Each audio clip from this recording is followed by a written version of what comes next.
수상해서 등기부등본을 떼보니 임경매에 게시가 됐다고.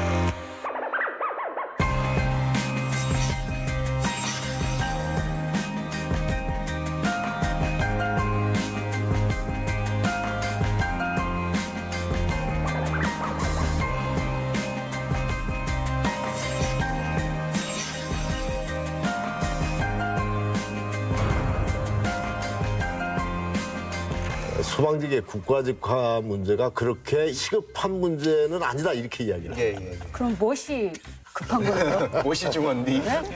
그러니까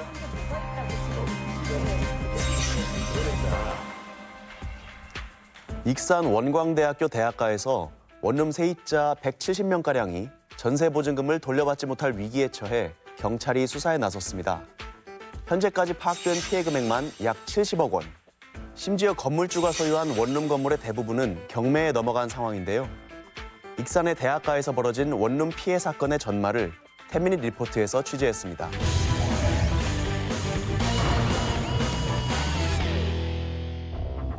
익산 원광대학교 인근 원룸촌. 최근 이곳 원룸에 거주하는 세입자들에게 믿기 힘든 황당한 일이 일어났습니다. 불안함에 떨고 있는 세입자들. 태민이 리포트에서 취재했습니다. 과연 이들에겐 무슨 일이 생긴 걸까? 인터넷이 끊겨서 기사님 불렀는데 공용경제가 끊겼다고 해가지고 원래 엘리베이터가 있었거든요. 근데 이게 중간중간 계속 사용을 못하게 했어요.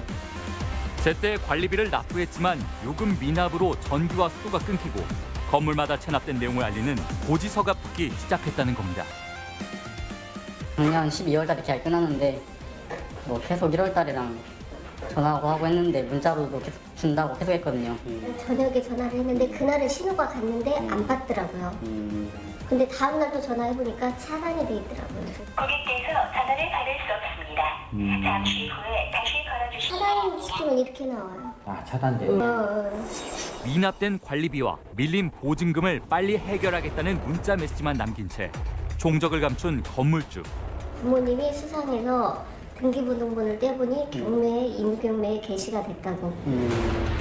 심지어 전세금을 돌려받지 못한 원룸 건물이 이미 경매로 넘어갔다는 것.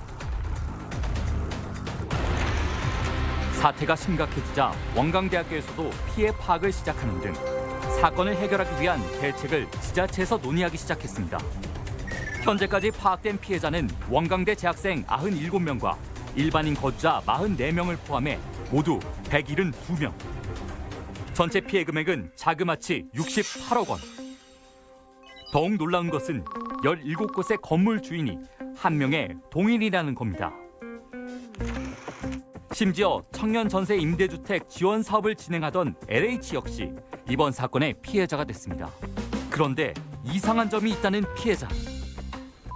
저희는 총 15살인데 15살 전부 다 전세예요. 저는 18세 저희도 다 전세. 다 전세예요? 뭘 전세예요? 15세대가 지금 다 전세금 못 받은 상태예요. 지금. 일반적으로 월세 세입자를 선호하는 임대인들과 다르게 이번 사건의 건물주는 전세 계약만 맺었단 겁니다. 전세 많이 내야 3개, 4개 많이 받든 떼게 받든 월세가 낫지 생각도 못할 일이지. 건물의 모든 세대를 전세로 계약하는 건 있을 수 없다는 인근 주민의 말. 계약 당시 세입자들은 이런 내용을 파악하지 못했을까? 그 대출금 2억 7천밖에 안 되니까 안 좋은 일이 생긴다 하더라도 제가 1순위로 돼 있다. 그 부분은 전혀 개의치 않아도 된다라고 부동산에서도 얘기를 했고요. 부동산 측에서 해당 건물은 세입자가 없어 주택이 경매 등으로 넘어갔을 때에도 1순위로 변제받을 수 있다고 말했다는 겁니다. 하지만 막상 계약을 해보니 부동산 말과는 달리 5명의 선순위 세입자가 있었다는 피해자.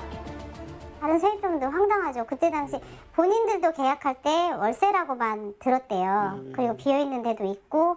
근데 이제 이번 사건 터지면서 알게 된 거죠. 경매가 진행될 경우 은행권의 대출금과 먼저 전입한 가구의 전세금을 빼고 나면 보증금의 일부를 받지 못할 수도 있지만 건물주는 계약을 원하는 세입자들에게 사실과는 다른 이야기를 했다고 합니다. 선순위 권리자는 또 따로 있으세요 혹시? 없어요. 지금 LH 학생이 2명 살고 있는데 건물이 한 6억 7천 정도 되니까 한 2억 5천에서 3억 정도 여유가 있어요.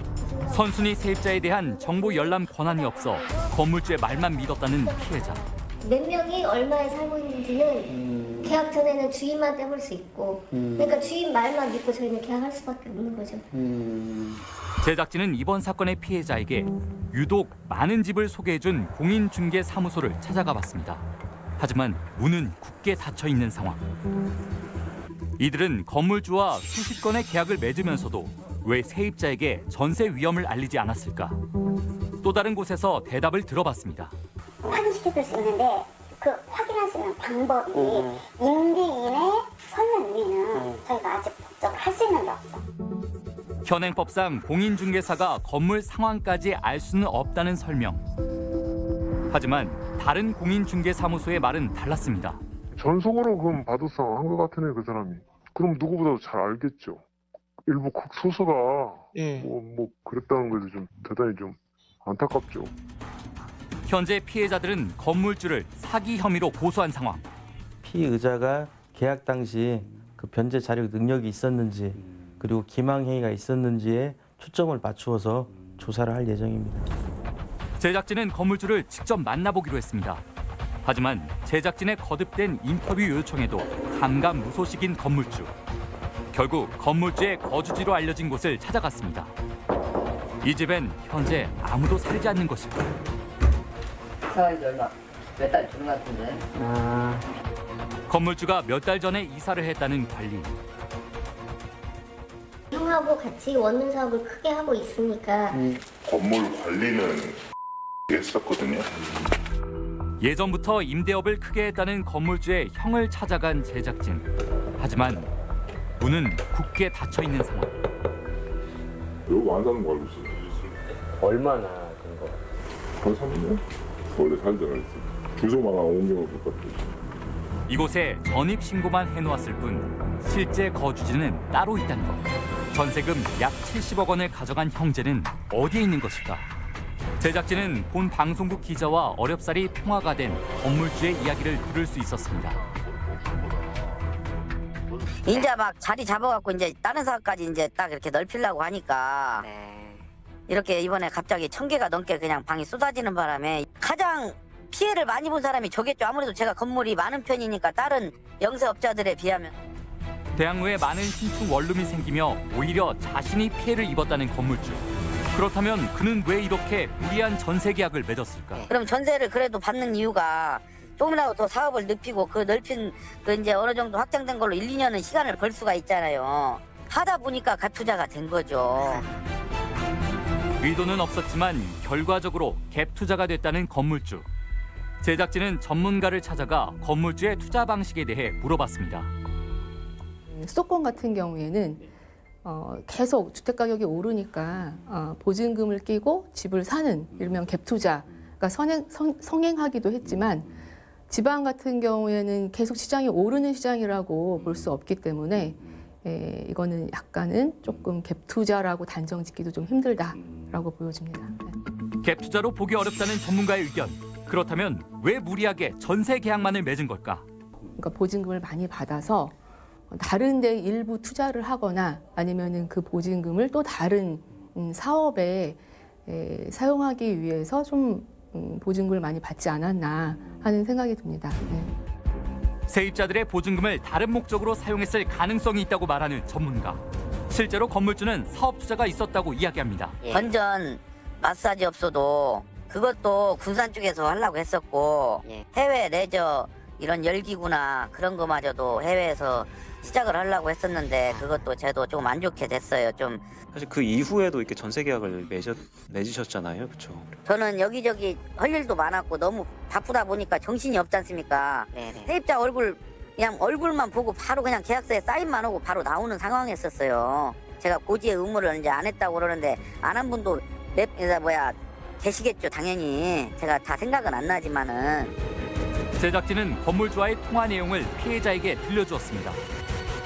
자기가 피해자인 척 하는 게 너무 어이가 없어요 지금 진짜로. 이게 최근까지도 지금 전세를 내놔서 맞아요. 내놓고 지금 세입자들이 있는데 왜 기존에 만기된 사람한테 왜 돈을 안 돌려주냐고요. 그렇죠. 건물주의 무책임한 행동에 하루하루를 가슴 졸이며 사는 피해자들. 바로 그때 금영이가 전화 왔나? 한 세입자에게 건물주가 전화를 걸어왔습니다. 내가 지금 건물을 산다는 사람이 있어요. 아 진짜요? 예, 그러면 매매를 하면은 무조건 모든 세입자분들한테 반절 이상 돌아가거든요. 네네. 네, 우리가 같이 다 한 목소리로 예. 경매 넘어가는 거다 우선 나서니까. 세입자분들을 설득을 하려면 사장님이 먼저 취하를 한다든가 그런 성의를 보여주셔야. 우선 그러면 취하를 해달라고요? 취하를 해야 저희가 사장님을 믿지요. 고시를 먼저 취하를 하려면은 은행 이자 원금을 지금 갚아야 하니까. 예예. 그걸 은행하고 우선 또 상의를 하고 다시 전화를 드리겠습니다. 일단 은행과 상의 후 경매가 진행되고 있는 건물의 경매 취하를 논의하겠다는 건물주. 과연 그의 말은 사실일까? 해당 은행을 찾았습니다. 뭔 이자를 납부했으면 우리가 경매를 진행하더라 했죠. 수없이 딜레이 시켰어요. 지금 외국에 나가 있으니까 들어가는 대로 우리가 이자를 주겠다. 또 다른 은행 역시 건물주의 연락은 전혀 없었다고 이야기합니다. 그런 건 없어요. 피해자들의 간절한 기대를 끝까지 저버린 건물주.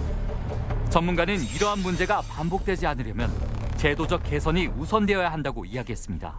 대부분 이제 학생들이 사실은 그 공인 중개사를 통해서 임대차 계약을 체결했거든요. 그 주의사항에 대해 설명을 받지 못했을 때 적절한 피해 조치를, 피해 보상을 받을 수 있는 제도적인 법적 그런 규정이 있어야 되는데 거기에 관련된 규정이 상당히 미비하다는 거죠. 전 재산과도 같은 전세금 모두를 잃을 위기에 처한 172명의 세입자들. 저희가 할 수 있는 거는 아무것도 없더라고요. 그냥 기다려야 되는 거밖에 없는 거예요. 그 1억 2천이 전 재산이나 마찬가지인데 한 푼도 받을 수 없다고 하니까 답답하죠. 수사기관의 철저한 수사로 그동안 드러난 의혹들이 명명백백하게 밝혀지고 피해자를 양산하는 제도를 개선해 다시는 유사한 일이 생기지 않도록 국민 모두의 관심이 집중되어야 할 때입니다.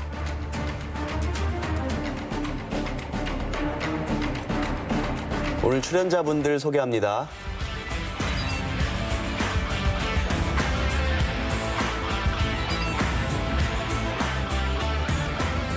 교수님, 저 영상 보니까 벌써 13곳이나 경매에 들어갔다라고 하거든요. 과연 이 세입자분들 중에 얼마만큼이나 보증금을 돌려받을 수 있을지 걱정이 되는데요. 어떻게 봐야 될까요? 네, 이 사건 같은 경우에는 워낙 규모도 크고 들어가 있는 임차인들 간에 어떤 형태로 이제 임대차 계약이 맺어졌는지 자체가 아마 불투명할 것 같습니다. 보통 이제 이렇게 경매에 넘어갔을 경우에 전입신고 또 확정일자 정도는 갖춰져 있어야만 우선 변제권이 생기게 됩니다. 그리고 이 우선 변제권이 있다고 하더라도 이게 경매에 넘어갔을 경우에는 근저당권이 어떻게 설정되어 있는지 그리고 실제 선순위 세입자들이 어떻게 들어와 있는지 이거에 따라서 세입자들이 배당을 받을 수 있는 여부가 좀 갈리지 않을까 이렇게 생각이 됩니다. 말씀해 주신 대로라면 최우선 변제권이라고 하셨잖아요. 네. 그러면 이 대학생들이 말씀하신 전입 신고만 해놓았으면 그래도 이 은행이나 금융기관보다 조금 더 우선해서 받을 수 있는 그런 금액은 어느 정도 있나요? 이게 이제 지역별로 또 보증금 규모별로 좀 다른데 최우선 변제금에 해당하는 게 전세가로 환산했을 때 한 5천만 원 그리고 최우선 변제금 한 1,700만 원 정도로 제가 이렇게 알고 있습니다. 그래서 아마 요 금액 안에 들어가 있다면은 최우선 변제권에 해당될 수도 있지만 그런 세입자가 또 많다면 또 이 집이 실제로 얼마에 이제 낙찰이 되는가에 따라서 좀 달라질 것 같습니다. 보증금이 5천 이하인 전세라면 법적으로는 1,700만 원까지는 우선적으로 보장이 되지만 그 1,700만 원 보장받는 손도 많아버리면 그 1,700만 원 안에서 나눠 먹어야 된다는 얘기네요. 사실 일반인도 아니고 사회 경험도 없고 어떤 실질적인 어떤 법적인 이런 어떤 상식이 성인에 비해서 없는 이제 막 졸업한 우리 학생들이 사실은 얼마나 이런 부분에 대해서 경각심을 갖고 알겠어요. 그런데 이제 급한 마음에 합격은 됐지. 그리고 빨리 방은 구해야 되겠고 기숙사는 모자라지. 그러니까 공인중개사가 이렇게 해주면 이 말이 맞는 거겠거니 하고 사실은 임대인이나 공인중개사를 그냥 믿고 그런 여러 가지 법적인 절차 그리고 안전장치를 하지 않는 경우가 대부분이거든요. 네. 그래서 아마 이번에 그래서 그런 경우 때문에 우리 학생들의 피해가 훨씬 더 큰 것 같습니다. 아니, 그러니까 지금 이야기를 들어보면 사실 제가 이 입장이더라도 공인중개사를 믿을 수밖에 없는 상황이 될 것 같아요. 그래서 우리가 중개 수수료도 주게 되는 거고 이미 뭐 그 공인중개사법 30조 1항에도 공인중개사가 중개 행위를 함에 있어서 고의 또는 과실로 인해 거래 당사자에게 재산상의 손해를 발생하게 할 때에는 그 손해를 배상할 책임이 있다라고 아주 정확하게 지정을 있어요. 그러니까 고의가 됐든 과실이 됐든 어떻든 그 과실로 인해서 재산상 손해가 발생했다는 책임을 져라 이런 거고요. 아까 영상 보면 한 공인중개사 사무실은 뭐 수십 군데 계약을 같은 임대인과 했다는데 그 공인중개사가 정말 이런 일이 발생할 위험이 있다는 걸 몰랐을지 좀 의문이 들거든요.